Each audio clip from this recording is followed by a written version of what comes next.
Welcome to the SDG Learncast with me, Pauline Duman.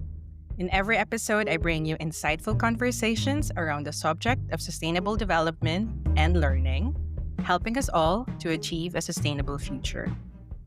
In this episode, we dive into how artificial intelligence, or AI, is transforming entrepreneurship education. Our guests for this SDG Learncast are Dorina Dobra-Basca and Guillaume Lamothe from the International Trade Center's SME Trade Academy. They will take us inside their AI powered pilot course on raising funds for your business, which is very interesting for a lot of people who are listening who are into entrepreneurship. They were inspired by Benjamin Bloom's Two Sigma problem, which underscores the effectiveness of one on one tutoring to increase learners' performance. So, with this in mind, they have piloted three AI personas. We want to hear from their experience what it takes to make AI feel like a mentor and not a machine. And how do we balance rigor with inclusivity, especially for learners in the global south? So, if you're an educator, entrepreneur, or simply curious about the future of learning, stay with us for a timely look at how AI can drive inclusive and impactful education. So, let's start with you, Dorina and Guillaume. Can you tell us about ITC SME Academy and your work at the Academy? My name is Dorina Dobra-Basca. I work with the SME Academy team at ITC. What we do is to develop various learning solutions for our projects and partners. And in my role, what I do is to implement those. So I'm the implementer. We have a full-fledged team of more than 13 staff members and consultants throughout the world who are helping us devising these great solutions. And I'm just one of the wheels in the system. And hi, I'm Guillaume. So I'm the Associate Content Officer. The SME Trade Academy started in 2014 as an e-learning project for ITC. And I joined shortly after that. I was actually the third person they hired. And the original idea was that ITC should be doing some online learning. Nobody really quite knew what shape that would take. Today, the SME Trade Academy still does mostly online learning, although we've branched out a little bit and we now do digitally supported training and learning solutions more than just the online. And my role, as my title indicates, to make sure that the content we published meets our quality standards, makes sense, and is pedagogically sound. And I'm curious what first got you excited about using AI to transform online learning for entrepreneurs. Was there a wow moment during the pilot that really stuck with you? So what got me excited about using AI was that I was one of the early members of the public who got access to the ChatGPT 3. I was on the wait list for several months, and then I got the nod that I was able to use it. And like everybody, I think I had a lot of fun playing around with it, just coming up with ridiculous scenarios. And I was the only one in my office who had access to it for a while. So I got to share it with my colleagues and say, hey, doesn't this look interesting? And pretty quickly we thought, wouldn't it be a good idea to actually use this for learning and see if we can stop just goofing around and actually make some use of this? We quickly got our programmer to develop an API. We work off of the Moodle learning management system. And he basically embedded an OpenAI API into Moodle, which didn't take him that long. It's actually a feature that OpenAI allows. And usually when you ask open questions in e-learning, you just have fixed feedback. So as an instructional designer, you try to avoid these because they're boring. You ask an open question, the learner can write whatever they want in the text box, and then you have a fixed feedback, and you hope that the feedback you wrote is relevant to what the learner wrote or did not write. And immediately when I tested out the question, not only did the AI give me timely feedback, it was relevant to what I wrote. The AI was able to pick apart what I got right, what I got wrong. And just that made me go, and it made me want to try to come up with a proper pilot at that point. What was great to do and to see and to experiment was the mastery learning approach that we thought of using thanks to these AI agents. Also, this coupled with the 24/7 support that we were able to provide to our beneficiaries through the courses, which of course we weren't able to before, made me realize that this could level the playing field for everyone, no matter where our beneficiaries were coming from. They could all get access to one-to-one tutoring, even if they were in the capital city or in a remote location, because I'm sure that a lot of them wouldn't have had access to the one-to-one learning in the past, and we could make that possible thanks to the AI agents. Then I guess for me, the wow moment, there were many, but one of them, I'm the one who looked closer to the data provided by this pilot and seeing how the information and the numbers speak for our experiment made me really excited about our pilot because we could see real progress, increased engagement from one module to the next. I'm really interested how you piloted the AI tool because you used three personas. You had the AI tutor, the AI moderator, and the AI grader. And by the way, kudos to the paper. It was a short paper, but it's amazingly written and very insightful. But I think for our listeners who have not read through the reports yet, and I really invite you to read the short report, can you walk us through how these three AI personas work together? Yeah. And maybe share a story of how one of them helped a learner in a meaningful way. So initially, our initial attempts were unstructured and mostly driven by enthusiasm. Hey, this looks cool. Let's try this, rather than by any sort of deep thought. So we had this API. We had the ability to run questions and have AI give us feedback. So being naive, we actually had a first attempt where we basically took a bunch of closed questions. And by closed, multiple choice, true, false, mix and match, those kinds of questions.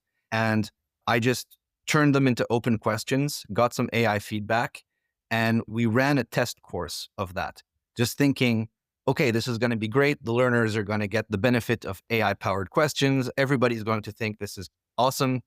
And it failed. It went very poorly.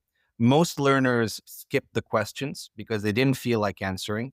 Most learners, when they did answer, answered in a couple of words. There was no repeat interaction with the AI. Basically, none of the behaviors we'd hoped to see turned out to work. Also, another thing that happened is sometimes people had conversations with the AI, which was not the point. You were asked a question, you had to answer it. So you shouldn't be asking the AI, hey, how do I log on to this other thing? This is not what this is. So the whole thing was a huge mess and it did not work. So for the real pilot, which is what we published about, we thought, okay, let's separate what we want the AI to do and let's clearly delineate how we want the learner to interact with the AI in different situations.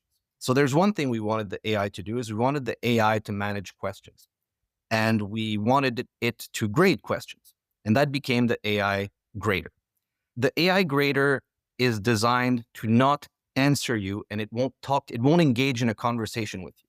It will give you feedback based on your answer to the question. And if you do not answer the question, it will tell you to please answer the question. So you can't actually have a chat with it. However, we have another AI function, which is like a chatbot. That's very easy to understand. That exists in various applications in the private sector. And that's the AI tutor, which will have a conversation with you, though not about every topic. If you stray off the topic of the course, it'll tell you to please get back on topic. But that's where you go if you really have general purpose questions and want to go back and forth with your tutor. And then third is we had the AI moderator, which was basically running the forums for us. We usually have a human do that, but sometimes our courses are quite big. This pilot had over 400 students, and it can get overwhelming for a human to try to monitor such a forum. So we thought, okay, let's get an AI moderator who will summarize learners' posts, summarize the discussion so far, and try to bring some life into the forums and work that way. Now, how did that work in practice? I can just bring one example, which is that we had a question dealing with the benefits of issuing equity versus taking on debt for a small business. And we could see through the logs that there was a learner that tried the question, didn't get a very good result, and then went to the tutor and said, hey, AI tutor, can you explain to me what are the benefits and disadvantages of debt versus equity? And they got a nice detailed explanation from the AI tutor. And then they tried again to answer the question and got a much better result. That's exactly the kind of behavior we were hoping to see from our learners. And it's also the kind of thing that happens in a face-to-face classroom with humans. If you try to answer a question and you don't get it right, you go ask somebody who knows better than you, hey, how does this work? And the fact that this time it happened to be an AI rather than a human, I think raises interesting questions. One of the comments that I've seen quite often was that the AI grader, although it felt like he was a harsh teacher, it drove them to finalize and go from one module to the next because they found the hints and the information provided to be really useful in their learning journey. What was really good to see was that it was also helping participants solve technical challenges, which were still related to the course, but they were like technical challenges for which otherwise we would have had to provide the human support. They would get this help in the middle of the night when, of course, none of us would be connected for work, and they could continue with their course. Given our course are asynchronous, participants take them whenever they have the time to complete them within a specific time frame. Participants would ask things like, how can I change my password? Which normally is something we have somebody to help with that, but she's obviously not working at 3 a.m. But the fact that they were asking the AI tutor such questions, we didn't program the AI tutor to answer, but it judged that such questions were course related. And because it had access to our platform, it was actually able to answer these questions accurately, which we did not plan for or think would happen at all. But this was an added benefit that we found. Maybe just another point that we didn't anticipate was that the AI agents were responding in the language of the participants. Yeah. This was great to see because we had participants from over 100 countries and they were asking questions in their specific language, and it really helped them to have someone responding in their own language. And let me just go back to something that you said. Some learners found AI graded questions perhaps exciting, but they also found it tough, right? And fewer people also completed the course. Maybe you can give us a bit of a snapshot of how many learners actually completed the course and what was their feedback with the tough AI tutor. From the 400 participants, about 20% have completed the course successfully. Now, generally for online e-learning, when it comes to many popular platforms, the average completion rate for online free courses is about 13%. Even compared to this, the ratio was good.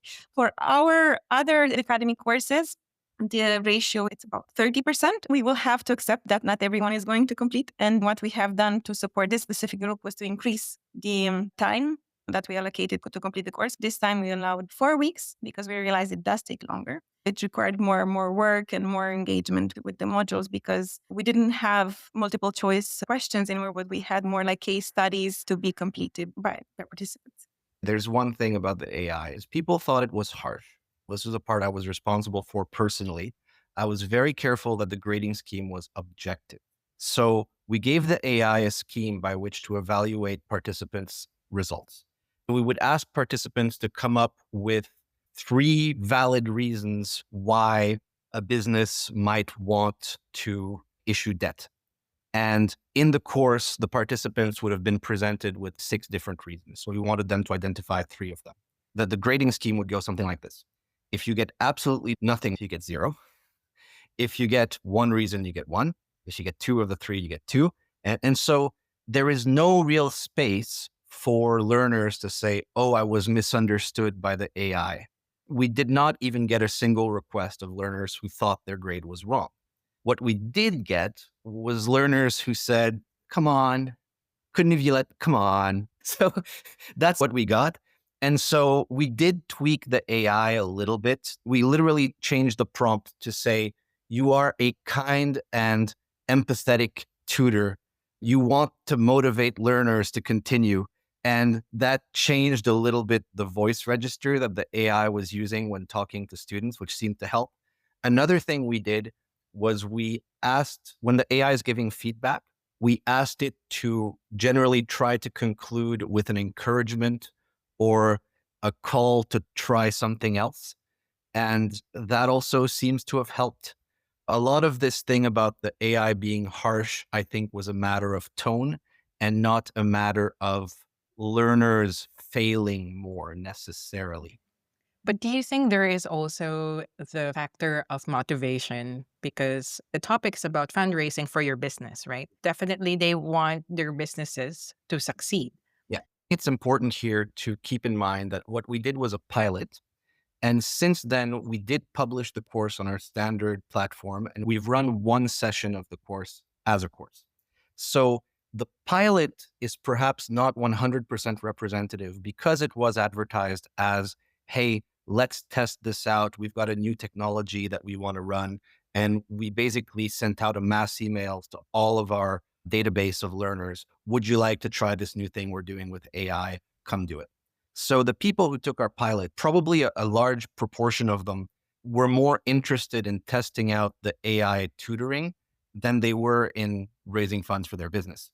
So that would confound the motivation a little bit. But it's also important to keep in mind that we found that when a learning activity, and by a learning activity, a learning module, a video, a test, anything, one unit of something that you're doing online, when that exceeds 1 hour, learner motivation starts to go down. But not all learners are motivated, right? So, what did you do to encourage those who are not necessarily motivated to complete the course? Humans like to complete stuff. It sounds silly, but we have a little completion bar at the top. And when you complete a thing, whether that's posting in the forum, whether that's doing a test, your little completion bar gradually fills up with green, right? It has absolutely no pedagogical importance. It has no influence on whether you get your certificate or not. So people like completing things. So in terms of motivation, it's important to keep in mind that AI, by virtue of all the AI questions being short essay open questions, they take longer to do than a true false closed question, multiple choice, etc. And we have to keep that in mind in our designs. We can't have these learning activities that take 3 hours to complete. Nobody wants to do that. So that's one thing that we've certainly internalized in terms of our module design.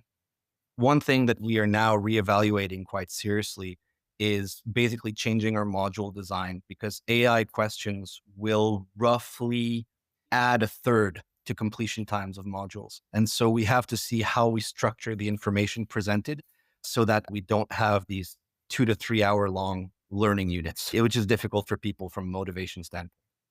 One thing that you asked us is also what we've done to encourage them and to support them throughout the process. One thing that we've done was to develop these videos with very detailed description on the free AI personas.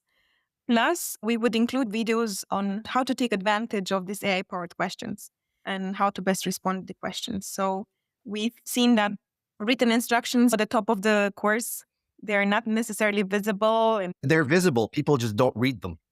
yeah, exactly. They're there. But I guess once they're within the module, they might forget, or they haven't read them in the beginning. They might have been overlooked.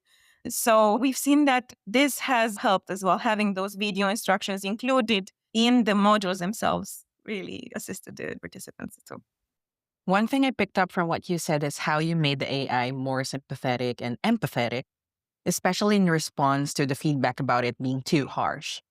It's also helpful to know that some learners tend not to read what's in front of them. So having videos that explain the AI personas and how to use them effectively really supported those who prefer visual guidance. Now, I'd like to focus on one persona, specific persona, which is the AI moderator. Coming from a learning organization myself, I know how important this function is. In both virtual and face-to-face settings, moderating discussions can be a full-time task. So my question is, how is the AI moderator able to improve online discussions, not just making them more engaging, but also more manageable for human tutors? And was it rewarding for learners too, especially for those who are extremely busy? Just to make it clear also for the listeners is that the way we run forums in our online courses is to serve two purposes. On the one hand, it is to give a sense of community, that you are in a class with other people and not just by yourself doing this learning activity in the void. On the other hand, it's also as a form of homework that the human tutor, when it is a human, checks. And so we have this thing called a forum task, which both helps guide discussions, but also is, as the name implies, a task that you have to go and complete.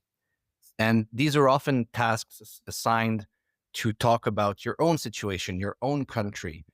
What is the funding situation like for small businesses where you live? Do small and medium enterprises have access to debt financing? What are the major banks that might issue these? What alternative financing is available where you are? Those are the kinds of questions we would ask. Now, so people are answering these, and there is interaction between the learners, but it is also to talk about their own situation. So the moderator's job is then twofold. They not only have to promote discussion, they also have to make sure that people are staying on topic and properly answering the task and checking that gets done. So the moderator, as we programmed it, did two things. It answered every single student post, which can be a huge job for a human to do when you have over 400 students.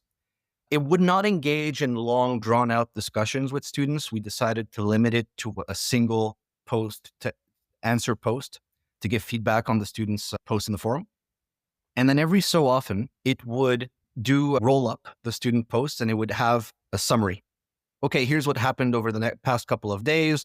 Particularly, we asked it to pick out what it thought were particularly interesting posts and comment on them and call out students. Such and such posted about this and such posted about that. And these two answers highlight the difference between their two situations in interesting ways. Go read those posts. And so it gave a little bit of visibility to people who put in a particular amount of effort into the forum task.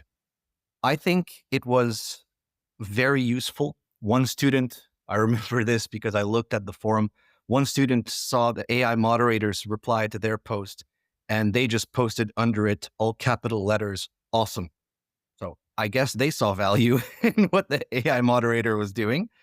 But also when you have a huge forum, it gets really overwhelming to just see what happened over the past week. So having these summary posts was really interesting. But what we're thinking is for version 2 of the moderator, we might want to have it refer students to each other's posts so that they can say in their replies, oh, that's very interesting what you wrote. Such and such wrote about something similar and seemed to face similar issues than you did. Consider talking to them to get some insight into their experience. In the pilot, the AI moderator did not do that, but in order to better promote interaction within the forum, we thought it would be good to program it to have it start to do something like that. We do have this function, which is daily digests, which can be sent from the forum. So once we have this new capability that Guillaume is mentioning about, we could have this digest being sent to the participants on a daily basis so that they can just see their highlighted tags and just go back to the answers in which they're interested, where there are participants who have similar views. What I've seen a lot in the comments was that participants really felt that they were in a classroom when they were in the forum, and because they could exchange their various ideas with regards to financing, they were appreciating this synthesizing of ideas because it really compared the contributions of multiple learners, and they could see different financing schemes from around the world. One of the things that got me also interested is how you are planning to tailor it more. And I hear the version 2.0 for the moderator. But you are also looking at learners' profile, right? So there will be more advanced tools, for instance, for business groups or advanced level of knowledge, but perhaps also simpler options, simpler answers for entry-level learners. So how do you ensure that no one gets left behind in this two-speed model? Tell us about your plans. We're working on other tools as well. When it comes to the online AI-powered online courses, we are rolling out what we do. It's to implement the AI tutor and the AI moderator throughout our courses. These are quite easy to implement and easy to use as well, even for courses that have been already developed in the past. We have to integrate it in courses that we are developing from now on because it has to be included at the design stage of the course. But I would say we already have a few courses where we have integrated AI grader, maybe not at the same capacity as we did in the pilot. Like in the pilot, we also had the AI grader giving the grades, not allowing the participants to go further unless they have received a specific grade or they responded in a certain way. So we are integrating it to a certain level in the new courses. And for more advanced courses, we're putting a full-fledged AI grader. Yeah, I'm really torn about this issue because, okay, like Dorina said, on the one hand, there's AI that's just beneficial for everything. Having an AI tutor chatbot on the bottom right of your screen to answer your questions whenever you want, there's no downside to that. It's just better. Same thing, the AI moderator is just good to have. It can work in tandem with a human moderator in the forum. So that's just a no-brainer. We're rolling that out for everything. AI question grading, on the other hand, does make an online course more difficult, but that's not an inherent feature of having an AI grader. That's because you're moving from answering multiple choice closed questions to actually having to write short essays. That's inherently more difficult cognitively to do, especially if English isn't your first language, and especially if, as is the case with many of our learners, you are not used to writing. It's not something you do very often. And so, on the one hand, we recognize that difficulty. And we also recognize that we're going to have to change the presentation and the chunking of content in order to make it more accessible for people. On the other hand, if we wanted everybody to pass our courses, we would just have a button that you could click and you would get a certificate. Having a certain level of difficulty associated with different exercises is an inherent part of the learning process. So I would lean towards having AI as an option for advanced learners who want to push themselves more. However, I want to emphasize that we've not made any decision on this, and this is still an active discussion over exactly how AI graders should be used. We have rolled out a few courses with our partners, including the Swiss Import Promotion Organization, SIPO, which use AI graders for a select group of beneficiaries, not just anybody. They have this SIPO, for example, works with business support organizations. They felt confident that they could handle and that they would respond well to AI grading. And we designed a course from scratch with them in December 2024, and so far have gotten very good results. So when you have a clear group of learners in mind that will respond well to that, it works. But just making AI grader the standard for all of our learners is perhaps not the way to go. Again, not because of AI, but simply because being asked to write something and it is more difficult than being presented with a set of options from which you have to choose. That's where I would say about that. Is it theoretically possible to make AI questions easier? Yes, perhaps. But then again, if we were just using AI as a fun gimmick where we could have been using multiple choice questions, we might as well stick with multiple choice questions, right? We're trying to find the added value of the AI grader, of AI grading here. AI is a tool to reach a goal. AI is not the goal. Let me just ask you about this. Most of your learners from the SME Trade Academy are coming from the Global South. Yes, 80%. And so I think there is a lot of opportunities and big opportunities, especially with the language, but also adjusting to the culture of not writing or not answering directly or quite as fast as maybe some Yeah. people would expect them to do. I can imagine myself in a room of Indonesians and Filipinos, just in my experience also. And we will take a bit more time to respond to certain things. There are these challenges also that we need to consider. So for me, my question is, with 80% of your learners coming from the global south, what are your biggest opportunities, your challenges, and how do you plan to use AI to create a more inclusive and accessible entrepreneurship education, or largely education aligned with the SDGs? Yeah. So first, I would just want to raise one point, which is we've perhaps made it seem with our previous answers that our completion rate fell off a cliff, but it really did not. Dorina gave us the numbers a bit earlier. We're 10% lower than we would usually be, which is significant, but it's not like nobody completed the course. We did have a drop in completion rate, but it's not like this was impossible for people to do. So that's one thing. It is going to be very important moving forward that we do a few things. One is emphasize the multilingual aspect of it. And to a very large extent, I don't know if you talk to AI in different languages. I do. If you talk to it in a different language, it will also change its behavior. ChatGPT, which is the AI we work with for our courses, is sometimes criticized for having this Western mindset, talks a little bit like an American, perhaps. But really, if you talk to it in Tagalog, you'll probably find that it starts behaving a lot more like a Filipino. And so there is this aspect of it where we can use the language to overcome some implicit cultural barriers that there might be. Other elements that I keep in mind very much are, how are we respectful of people's time? Like I said, I've said this a couple times, people are busy. We do adult learning. They're often entrepreneurs or they work in a business. They have other things to do than sit in front of their computer all the time trying to complete learning courses. So we have to really strike a balance between, here's something you can do relatively quickly in a single sitting, but we're also not going to just spoon feed you candy. It's learning. It's by definition going to take effort and it should feel like work. So we have to strike that balance, understanding that, as you said, answering AI questions is more cognitively demanding and therefore takes longer.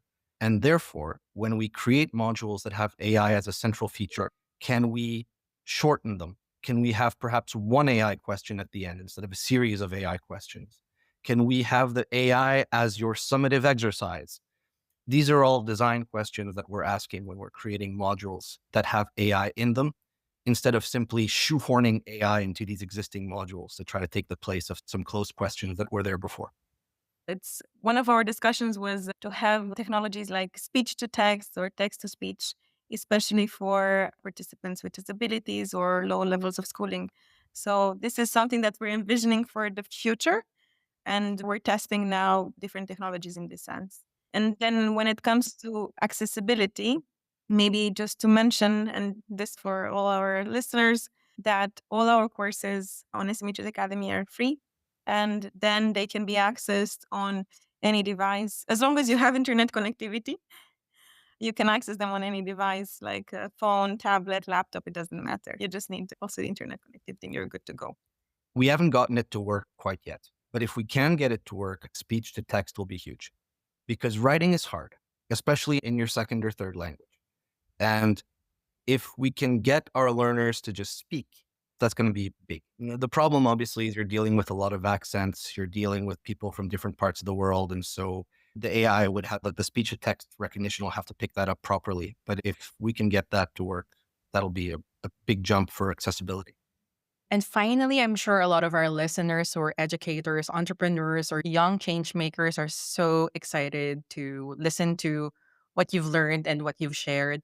And perhaps if you could share one simple message, perhaps about skill, habit, or mindset that we should adopt to start using AI in the way we build a more inclusive and sustainable future, or in the work that the educators do, for example, what would that be? I don't think we should use AI just for the sake of it, but rather I think it's important, like with any other tool. Let's say you have a calculator and you need to solve a maths issue. You have to define what the problem is and what's the context you're going to use it. And then also make sure that the answers provided by the calculator are correct based on your problem. Similar with AI, I think we need to remember that it's a tool, that it's there to assist us, to provide answers faster or to get information faster, easier, and so on. If you want to take courses on how to get the best information out of these AI tools, definitely you can do such courses, but remember, it's a tool. We're in a very interesting time where for the first time, it is possible for most people to have a personal tutor available to them for free 24/7. And that's very new. For the longest time, learners were stuck in a classroom, which was the best we could do. But a classroom environment is inherently not great because everybody is leveled off as a single entity. It goes at the same pace. If we can have individual progression for everyone, that'll be a huge game changer. Thank you so much for your time. And if they want to know more about your work, please visit the ITC SME Academy which is, of course, on the website. And I will also share the report in this podcast episode. So go to the transcript. Guillaume, Dorina, thank you so much for your time and hope to see you again.